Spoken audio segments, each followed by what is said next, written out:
No, que estamos hablando de que era un sinvergüenza y que Jesús me quería, daba la cara por mí. Entonces, claro, cambió totalmente todo.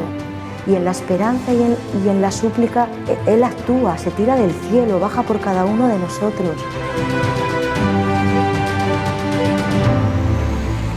Soy misionero, oriundo de Chile. Estaba terminando los últimos años de carrera, siempre dedicado a las artes, eso siempre ha sido mi ámbito, pero con la idea de la misión, ¿no? El poder llevar a otras personas en el mundo esta vivencia de Dios que comenzaba en ese momento a surgir. Y de ahí conozco a nuestra congregación, que es misionera y se dedica también a las misiones de este tipo, misión adyentes, nosotros le decimos, ir a los lugares más difíciles o con particulares dificultades. Y en ese intertanto entonces de formación, como en cualquier lugar de formación para el sacerdocio, me tuve que trasladar a Argentina y Estados Unidos, y al terminar la formación, después de 7 años, al mes de haber sido ordenado ya me fui a mi primer destino que pedí yo. Yo pedí ir a la tierra de nuestro Señor Jesucristo. Entonces mi primer lugar de misión fue en la Tierra Santa, vivía en Belén, y la primera parroquia fue la Franja de Gaza. Así que desde el inicio ha sido interesante el ministerio. 10 años, casi 10 años en distintos lugares, en la Tierra Santa, en Egipto, con las comunidades de rito copto, hasta desde el Cairo, Alejandría y límite con Sudán. Luego en Jordania, al límite con Irak, en un santuario dedicado a la Santísima Virgen María. Y luego los últimos años de este periodo en Siria, en la ciudad de Alepo, ayudando al señor obispo en ese intertanto, y como encargado de la catedral para el rito latino, que es una gran diócesis de todo ese país de 22 millones de habitantes, y en ese momento casi el 12% de cristianos. Dentro de eso nosotros hacíamos la labor para asistirlos, como en cualquier diócesis, en definitiva, ¿no? Hay que dividir la vida de fe en Medio Oriente a partir de 2 puntos importantes. Uno que es la fe enraizada en la historia de esos lugares, y otro cómo se vive hoy en día esa misma fe. ¿Por qué digo esto? Porque en general las personas en nuestro mundo occidental desconocen la realidad de los cristianos en Medio Oriente. Los cristianos son originarios de ahí, no es que llegamos hace 100 años. La iglesia, nuestra iglesia, la iglesia fundada por nuestro Señor Jesucristo, nació allí. La primera comunidad llamada de cristianos estaba en ese momento en lo que era la Siria antigua, en Antioquía. Los primeros obispos, los primeros mártires, los primeros cristianos que celebraban la misma Santa Misa que nosotros celebramos, son de allí. Por lo tanto, el que después en la historia vengan ciertos otros grupos a invadir la gran Tierra Santa, causa inmediatamente un conflicto que persiste a lo largo del tiempo. Y desde allí entonces el cristianismo, como en otros momentos de persecución, pensemos en el Imperio Romano, es un cristianismo aguerrido, es un cristianismo combatiente, es un cristianismo que trata de tener las ideas claras y de vivirla lo más claramente posible. Y esa claridad resplandece en la vida de los mártires o los confesores de la fe. Entonces, hoy día vivir en Medio Oriente significa alimentarse de toda esa gran tradición tan potente, tan fuerte, y en lo posible para un misionero poder asistir a esas comunidades y, si Dios así lo permite, también acoger a aquellos que se van convirtiendo, como ha sido también un hecho en todos estos años, especialmente en los momentos de más dificultad. Es una fe muy viva, ellos la viven muy devotamente, muy virilmente también, muy virtuosamente, con muchos desafíos diarios. El vivir en un sistema de precariedad y de falta de paz y de tensión constante hace que los cristianos cada uno de los pasos que dan de su vida, como sería nuestra vida normal, de ir a misa, de confesarse, de participar en los grupos de jóvenes, es una decisión vital para ellos. Y entonces uno como sacerdote trata de acompañarlo y asistirlo del mejor modo posible.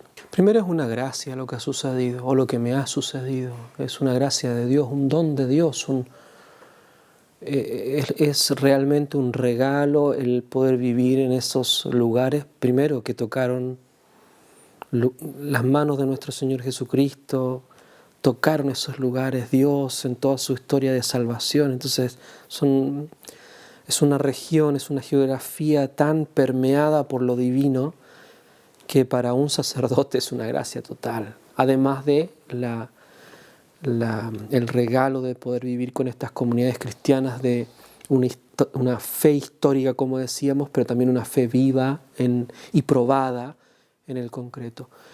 Y por lo mismo, si Dios a uno lo llama al sacerdocio y a la vida de misión, es el primer garante de nuestra vida sacerdotal. Por lo tanto, uno tiene que ser o tratar de vivir lo más unido a Él y de acuerdo a su voluntad que se pueda, porque de esa manera se da fruto. De lo contrario, uno empieza a claudicar no solamente en la propia fe, sino también puede hacer un daño a los demás.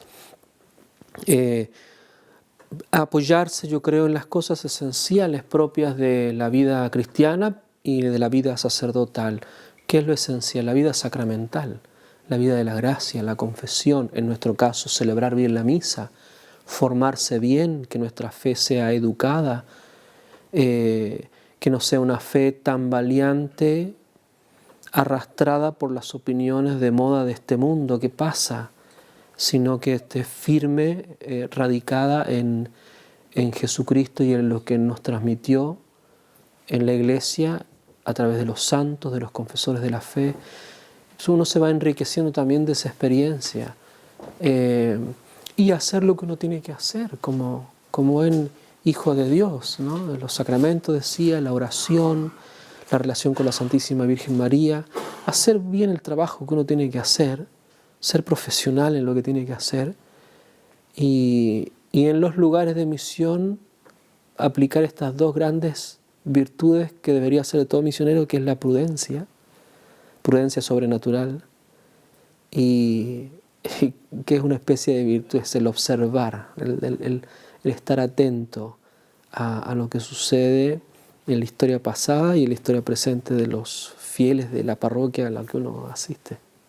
Yo creo que dividiría esto en dos partes. Lo primero es cuando hemos llegado con otros misioneros también de estos lugares de experiencias tan fuertes, digamos, a ese nivel de iglesia perseguida, una de las cosas que uno más le llama la atención y en cierto modo le complica es el estado gravísimo de mediocridad de nuestro occidente en todo nivel, lo civil y lo religioso, y ya más como sacerdote dentro de la iglesia, el nivel de mediocridad que hay es alarmante.